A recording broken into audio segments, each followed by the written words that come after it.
जय हिंद दोस्तों, अगर आप बिगिनर और फर्स्ट टाइम आफ्टर इफेक्ट को ओपन करके 3D कैमरे को सीखना चाहते हो तो ये वीडियो आप लोगों के लिए काफ़ी इंपॉर्टेंट होने वाली। इस वीडियो में मैंने आफ्टर इफेक्ट 3D कैमरे को बेसिक से सिखाया है।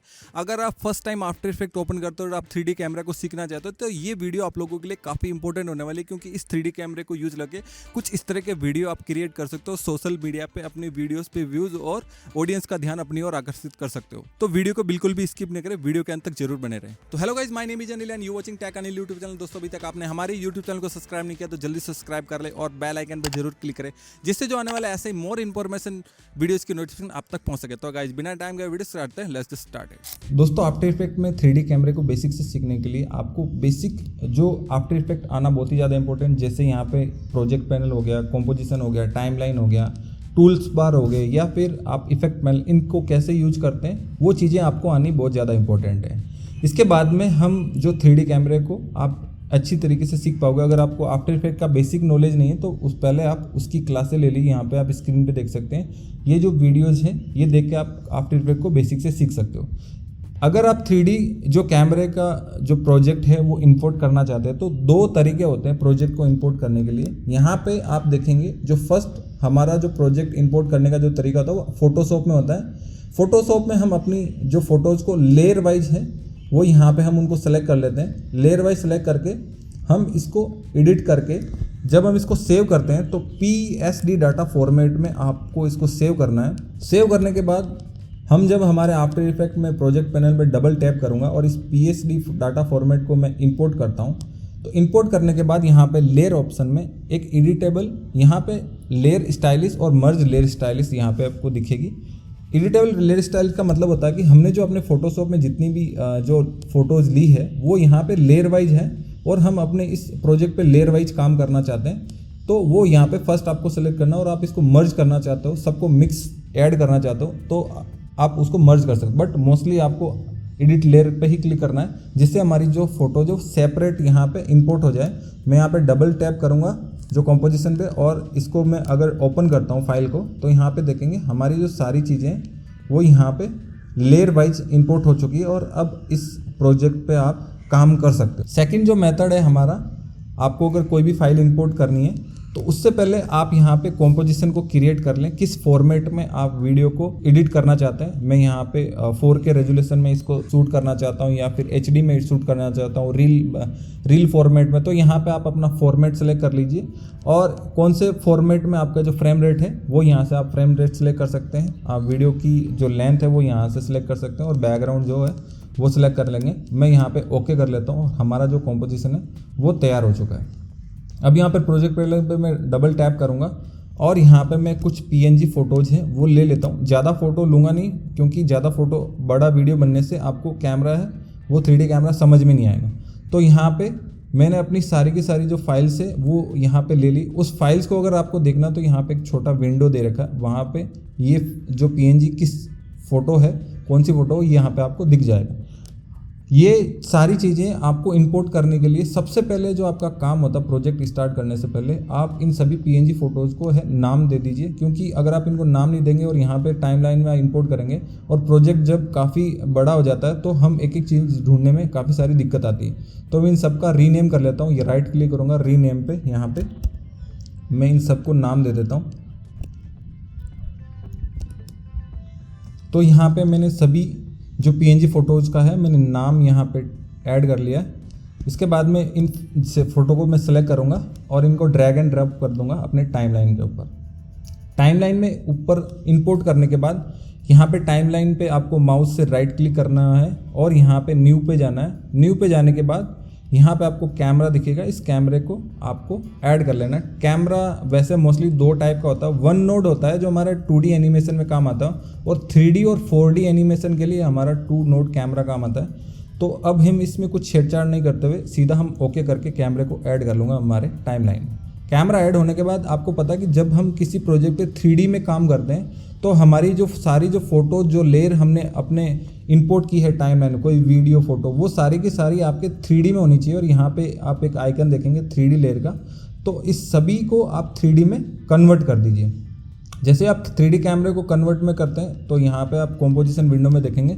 अगर आप उसको 3D में देखना चाहते हो तो आप कॉम्पोजिशन विंडो में जो नीचे टूल लाइन होती है, यहाँ पे राइट का यूज पैनल है, इसको साइज को अगर मैं थोड़ा सा छोटा करूँगा तो आप यहाँ पे देखेंगे व्यू 1, यहाँ पे ऑप्शन पे व्यू 2, व्यू 4 दिखेगा। व्यू 2 में आप अगर इस प्रोजेक्ट पे काम करना चाहते हैं जो 3D एनिमेशन पे, आप अपने अकॉर्डिंग, जब हम बड़े प्रोजेक्ट पे काम करते हैं तो हम 4 व्यू पैनल का प्रयोग करते हैं। यहाँ पे मोस्टली अगर आपका छोटा फ्रेम, आप अपने हिसाब से इसको चेंज कर सकते हैं। मैं यहाँ पे 2 विंडो है, यहाँ पे अगर फर्स्ट विंडो पे सिलेक्ट करता हूँ तो यहाँ पे देखेंगे यहाँ 4 एरो हो जाते हैं और वो विंडो सेलेक्ट हो जाती है। यहाँ पे अभी एक्शन कैमरा 1 लिखा है और यहाँ पे आपको टॉप दिखा रहा है। अगर इस पैनल को आपको चेंज करना है व्यू पोर्ट को, तो यहाँ पे टॉप व्यू दिख रहा है। टॉप व्यू में यहाँ पे आप front view, left view, right view जा सकते हो। मैं अगर कैमरे पे क्लिक करूँगा तो अब आप यहाँ पे देख सकते हो कि अभी हम कौन से हैं। बॉटम व्यू में जा सकते हो आप, टॉप बैक व्यू में जा सकते हो। और यहाँ पे आपको एक अलग चीज़ है, कस्टम व्यू देखने को मिलेगा। यहाँ पे आपको कस्टम व्यू में भी आप इस जो है वीडियो को एडिट करते हुए देख सकते हो। अपने कॉम्पोजिशन को, वीडियो को अपने हिसाब से एडिट करके आप इसके जो कस्टम व्यू को चेंज कर सकते हो। यहाँ पे इस चीज़ के बाद यहाँ पे आप देखेंगे जब जैसे ही हम किसी फ़ोटोज़ को 3D में कन्वर्ट करते हैं तो यहाँ पे आपको 3 एक्सेस देखने को मिलते हैं। इन तीनों एक्सेस का काम होता है, जो रेड कलर का होता है ये एक्स एक्सेस होता है, हमारी फ़ोटो को लेफ़्ट टू राइट मूवमेंट करता है। इसका काम यही होता है, लेफ़्ट टू राइट मूवमेंट करना। और यहाँ पे वाई एक्सेस जो ग्रीन कलर का है, यहाँ पे इसका काम होता है कोई भी ऑब्जेक्ट को अप डाउन मूवमेंट करना। ऊपर से नीचे की तरफ मूवमेंट करना चाहते हो तो आप उसको अप डाउन कर सकते हो। और जो आपका ब्लू कलर का है वो जेड एक्सेस होता है, किसी भी चीज़ को फ्रंट से बैक में लेके जाने के लिए आप इस एक्सेस का यूज़ ले सकते हैं। सभी एक्सेस में एक सर्कल है, उस सर्कल का यूज़ लेके आप उसको रोटेट कर सकते हो उस एक्सेस के अंदर। अभी हमने, अगर आप अपने 3D कैमरे को यूज़ लेते हो तो इसके लिए बेसिक से टूल है। यहाँ पे आप टूल बार में ऊपर देखेंगे तो यहाँ पे एक है ऑर्बिट, जो राउंड टूल है। इस टूल का यूज़ लेके आप अपने कैमरे को 360 डिग्री रोटेट कर सकते हो। आप अपने कैमरे को यहाँ पे आप जो कंपोजिशन विंडो में देखेंगे तो यहाँ पे हमारा जो कैमरा है वो 360 जो व्यू में आप इसको रोटेट कर सकते हो। जो सेकंड जो टूल होता है वो टूल है पेन, जो कर्सर टूल है। इसका यूज करके आप अपने कैमरे को अप डाउन मूवमेंट कर सकते हो, लेफ्ट टू राइट मूवमेंट करते हो। जितने भी एक्सेस है, जो एक्स एक्सेस और वाई एक्सेस में आप इसको रोटेट कर सकते हो। इसके बाद में हमारा जो थर्ड टूल है वो डोली कर्सर टूल है। इसका यूज करके आप इसको जेड एक्सेस में आप इसको कैमरे को आगे पीछे यहाँ पे मूवमेंट, यहाँ पे आपको सारी चीज़ें शो कर रही होगी, यहाँ पे आप उस एक्सेस में जो है मूव कर सकते हो। तो ये तीनों टूल हो चुके हैं। अब हम अपने कैमरे को यूज करेंगे। तो यहाँ पे आप किसी भी ऑब्जेक्ट, किसी भी फाइल को सेलेक्ट करना चाहते हो तो यहाँ पे वी प्रेस करेंगे सेलेक्ट टूल को, और मैं इसको जो है जेड एक्सेस में कैमरे को पीछे की तरफ ले लेता हूँ। तो यहाँ से मैं पीछे ले लिया। अब हमारी जो फाइल्स हैं सारी एक ही जगह पे है, आप देखेंगे। और आपको पता है 3D में हम जब एडिट करते हैं तो फाइल के बीच में गैप होना चाहिए। तो यहाँ पे मैं हर एक चीज़ को यहाँ पे थोड़ा डिस्टेंस लेके मैं उनको चीज़ों को सेट कर देता हूँ। मैं यहाँ पे फर्स्ट अभी टॉप व्यू में जाऊँगा और टॉप व्यू में आपको दिखाऊँगा कि ये हमारा कैमरा है, और ये जो सेकंड जो फाइल आपको ये दिख रही है दूर पे, ये हमारी सिटी फाइल है। यहाँ पे देख लीजिए, सिटी में सबसे नीचे ले लेता हूँ। उसके बाद में यहाँ पे मैं ट्री को यहाँ इसके फ़ोटोज़ के ऊपर ले लूँगा। आप अगर किसी फ़ोटो के ऊपर डबल टैप करते हो तो फ़ोटो सेपरेट लेयर में ओपन हो जाती है आपके कस्टम जो कॉम्पोजिशन विंडो के अंदर। यहाँ पे कॉम्पोजिशन 1 करेंगे तो आप जो अपने लेयर पे काम कर रहे हैं उस पे पहुँच जाएंगे। और इस कार को मैं जेड एक्सेस में यहाँ पे फ्रंट में लेके आऊँगा। उसके बाद में मैं वाई एक्सेस लेके जाऊँगा। आपको ऐसे चीज़ें टफ लग रही है तो यहाँ पे सेंटर में, यहाँ आप देखेंगे तो सेंटर में आप तीनों एक्सेस में इसको लेके जा सकते हो, जहाँ पे भी आपको सूटेबल लगे लेफ़्ट टू राइट लेके जाना है। तो मैं इस एक्सेस में कार को यहाँ पे सेट कर देता हूँ और यहाँ पे मैं ट्री को सिलेक्ट करता हूँ। उसके बाद में इसको मैं जेड एक्सेस की तरफ लूँगा थोड़ा सा, और वाई एक्सेस में थोड़ा सा मैं इसको रोटेट करूँगा 45 डिग्री समथिंग। तो मैंने इसको थोड़ा सा रोटेट कर दिया। अब मैं टाइमलाइन पे किसी भी एक फाइल पे अगर मैं क्लिक करता हूँ और यहाँ पे एरो दे रखा है, आपको पता ही, एरो पे अगर मैं क्लिक करूँगा तो यहाँ पे इसका ट्रांसफॉर्म दे रखा है। ट्रांसफॉर्म में काफ़ी सारी चीज़ें हैं। आप इसका जो एंकर पॉइंट है या फिर position, scale, orientation, X rotate, Y, Z, और यहाँ पे ऑपेसिटी है वो यहाँ पे की फ्रेम लगा के चेंज कर सकते हैं। इन सभी का मूवमेंट करने में, की फ्रेम करने में काम आता है। किसी भी ऑब्जेक्ट को मूवमेंट करना, आपको यहाँ मान लीजिए इसमें एनिमेशन डालना है यहाँ पे मूवमेंट में, तो आप इसको की फ्रेम करके ऐड कर सकते हो। इन सब के लिए यहाँ पे शॉर्टकट की दे रखी है। अगर आप एंकर पॉइंट है, एंकर पॉइंट होता है जहाँ पे हमारा कोई भी चीज़ मूवमेंट होती है। मान लीजिए अगर मैं इसको 2D में करूँगा तो आप अभी इसका एंकर पॉइंट, ये एंकर पॉइंट दिख रहा होगा। अगर ये यहाँ पे अगर देखेंगे पेन एंकर टूल, ये इसको अगर आपको चेंज करना है तो आप इस एंकर पॉइंट को जहाँ पे चेंज करेंगे और उसको मैं फिर आप यहाँ पे स्केल करते हैं तो वो चीज़ वहीं से रूटेड होती है। इस एंकर पॉइंट का काम ये है। इस एंकर पॉइंट को सेंटर में रखोगे तो आपका जो भी जो ऑब्जेक्ट है वो सेंटर से रूटेड होगा, जहाँ पे आपका एंकर पॉइंट रहेगा। मैं इस फाइल को वापस से 3D में कन्वर्ट कर देता हूँ। तो एंकर पॉइंट का आपको पता ही चल गया। आप ए प्रेस करेंगे तो एंकर पॉइंट में आ जाएंगे, पी प्रेस करेंगे तो आप पोजीशन में आ जाएंगे, और एस प्रेस करेंगे तो आप इस साइज को स्केल कर सकते हो। और अगर आप आर प्रेस करते हो तो आर का मतलब है रोटेट, ओरिएंटेशन आप तीनों एक्सिस में रोटेट कर सकते हो।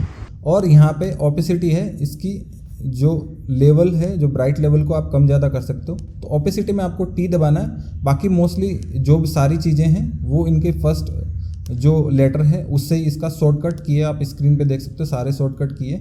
मान लीजिए आपने किसी फ़ोटोज़ पे की फ्रेम लगाया है और यहाँ पे अगर आप उसको की फ्रेम करने के बाद आप उन्हीं की फ्रेम के ऊपर काम करना चाहते हो तो उस फाइल को सिलेक्ट करना है, और यहाँ पे अगर यू प्रेस करेंगे तो वो सारे ऑप्शन वही ऑन होंगे जिसके आपके जो की फ्रेम ऐड कर रखे हैं। तो मैं इन की फ्रेम को हटा देता हूँ और हम चलते हैं कैमरे को, कैसे कैमरे को अब हम यूज करते हैं। कैमरे के जो ऑप्शन में जाते हैं और यहाँ पे आपको सेम यहाँ पे ट्रांसफॉर्म दिखेंगे। मैं फर्स्ट फ्रेम में जाऊँगा और सब जो जितने भी ट्रांसफॉर्म है, position, orientation, X Y Z जो एक्सेस है, इन सबको मैं यहाँ पे की फ्रेम दे देता हूँ। इसके अलावा आपको सेकंड एक चीज़ और दिख रही होगी, कैमरा ऑप्शन। कैमरा ऑप्शन में हमें काफ़ी सारी चीज़ें देखने को मिलती है। जो फर्स्ट हमारा जूम है, अगर आप यहाँ पे देखेंगे जो टॉप व्यू में मैं अगर जूम करता हूँ तो हमारा कैमरे का जो जूम है वो आप यहाँ पे देख सकते हैं, हमारी फ़ोटोज़ पे जूम होता हुआ।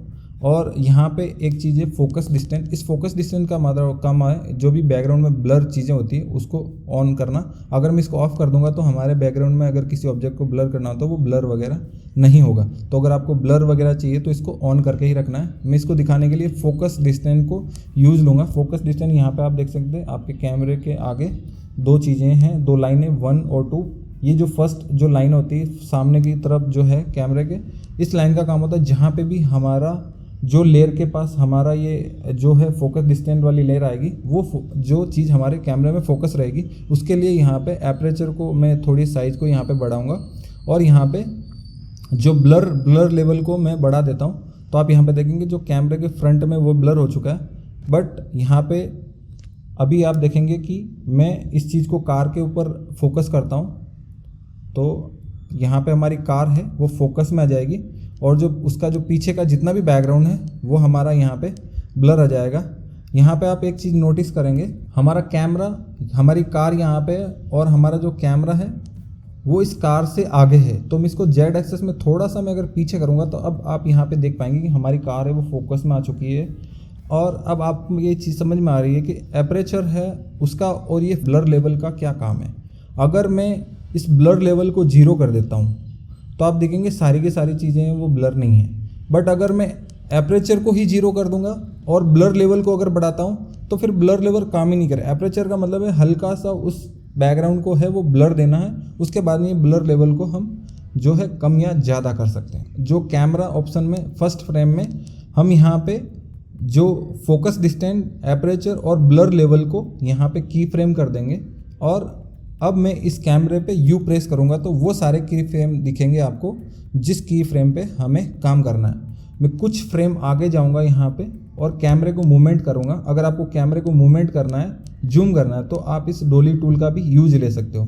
तो यहाँ पे मैं डोली टूल का यूज करके अगर मैं जूम करता हूँ तो अभी यहाँ पे आप देखेंगे हमारा जो बैकग्राउंड है वो ब्लर हो रहा है, वो फोकस में नहीं आ रहा है। तो मैं यहाँ पे वी सेलेक्ट टूल प्रेस करूँगा, वी दबाऊँगा और यहाँ मैं फोकस डिस्टेंस को थोड़ा आगे करूँगा ताकि हमारा जो ऑब्जेक्ट है वो फोकस में आ जाए। यहाँ पे आप देखेंगे हमारी फ़ोटो है वो फोकस में आ चुकी है। जितना आप उसके करीब जाओगे वो फोकस में आएगी। अगर आप उस जो ऑब्जेक्ट को क्रॉस कर देते हो तो वो ब्लर हो जाएगी। जैसे यहाँ पे देखेंगे हमारी फ़ोटो यहाँ पे है और अगर मैं इसको फोकस डिस्टेंस अगर मैं इसको क्रॉस कर देता हूँ तो ये फ़ोटो भी ब्लर हो जाएगी। तो आपको इसको फ्रंट में रखना है, जितना हो सके उस फोटो के फ्रंट में आपको जो फोकस डिस्टेंस लाइन को रखना है ताकि वो चीज़ फोकस में आ सके, आपको क्लियर चीज़ें दिखेगी। मैं थोड़ा सा ट्री को पीछे लेके जाता हूँ ताकि आपको इसको भी ब्लर करके आपको दिखाए, ताकि आप देख सकते हो। हाँ, अब आप चेक करेंगे कि कैमरे में यहाँ पे फोकस डिस्टेंस को अगर मैं थोड़ा सा कम करता हूँ, इसको लेवल को लेके आता हूँ और मैं ब्लर लेवल को बढ़ा देता हूँ, तो आप यहाँ पे देखेंगे कि हमारा जो बैकग्राउंड जो ब्लर हो रहा है वो यहाँ ट्री पे फोकस करके देख सकते हैं कि हमारा बैकग्राउंड है वो कितना ब्लर हो रहा है और हमारा जो फोकस है वो किस ऑब्जेक्ट के ऊपर है। ठीक है, अब मैं इस कैमरे को की फ्रेम को थोड़ा सा कुछ फ्रेम आगे जाऊंगा और कैमरे को जेड एक्सेस में मूवमेंट करूंगा।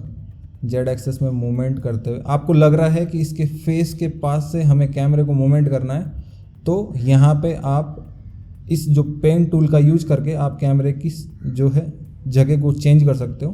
और मैं वापस से जेड एक्सेस की तरफ, या फिर मैं इस जो डॉली टूल का यूज करके मैं इस पेड़ के ट्री जो है उसके ऊपर जूम करूँगा यहाँ पे, या आप डायरेक्ट इस टॉप व्यू में जाके इस जेड एक्सेस पे भी आप क्लिक कर सकते हो और यहाँ पे जो सर्कल है उसका एक्स एक्सेस या फिर वाई एक्सेस में इन रोल का यूज करके कैमरे को रोटेट कर सकते हो। और इस ट्री को मैं फोकस में लूँगा। यहाँ पे आप देखेंगे फोकस हो चुका है, यहाँ पे हमारा ट्री वो फोकस में आ चुका है। अब मैं कुछ फ्रेम और आगे जाऊँगा और हमारे इस कैमरे को वाई एक्सेस में रोटेट करूँगा और यहाँ पे इसको जेड एक्सेस में आगे की तरफ मूव करूँगा और यहाँ पे जो बिल्डिंग पे जो नाम है उस पर मैं फोकस करने वाला हूँ। अब अगर आप अपने कैमरे को मूवमेंट करना चाहते हो तो आपको फिर से यहाँ पे पेन कर्सर टूल का यूज़ करना है और इस नाम पे मैं फोकस करूँगा, तो यहाँ पे फोकस डिस्टेंस को मैं मेंटेन करूँगा, उसके नाम के पास लेके जाऊँगा तो ये हमारी चीज़ें वो फोकस में आ जाएगी। तो इस सिटी के नाम को मैंने अभी फोकस में लिया है और अब मैं 0 फ्रेम में जाता हूँ और 0 फ्रेम में आप अपने जो प्रोजेक्ट पे देख सकते हो। अगर आपको कुछ कमियां दिख रही हैं तो आप उसको करेक्शन कर सकते हो। मैं कुछ फ्रेम आगे जाता हूँ तो यहाँ पे आप देखेंगे जैसे ही मैं यहाँ पे पास आता हूँ कार तो ब्लर हो जाती है, बट हमारा जो सेकेंड जो ऑब्जेक्ट है वो फोकस में नहीं आ रहा। तो यहाँ पर फोकस डिस्टेंस को मैं बढ़ाऊँगा और जब तक ये चीज़ फोकस में नहीं आती तब तक मैं इसको बढ़ाता रहूँगा। और यहाँ पर आप देखेंगे हमारा जो सेकंड जो ऑब्जेक्ट है वो फोकस में आ चुका है। अब मैं इस वीडियो को आगे की तरफ प्ले करूँगा और सीक्वेंस वाइज मैं देखता रहूँगा कि हमारा कैमरा है वो सही वर्क कर रहा है या नहीं कर रहा। और आप यहाँ पे देख सकते हो, वीडियो को मैं प्ले करता हूँ तो ये कुछ की फ्रेम ऐड करके मैंने यहाँ पे आपको एक वीडियो बताया। आप इनकी जो साइज़ को वीडियो की डिस्टेंस को बढ़ा सकते हो। अगर आप इसको चाहते हो कि भाई मुझे और अच्छा वीडियो मिले तो आप इन की फ्रेम को यहाँ पे सबको सेलेक्ट करके ease in and ease out कर सकते हो। सब की फ्रेम को सेलेक्ट करने के बाद मैं की फ्रेम पे राइट क्लिक करूँगा। यहाँ पे की फ्रेम असिस्टेंट है, यहाँ पे आप देख सकते हो F9 प्रेस करके भी आप ease in and ease out है वो सिलेक्ट करेंगे तो आपका जो वीडियो है वो स्मूथली यहाँ पे वर्क करेगा।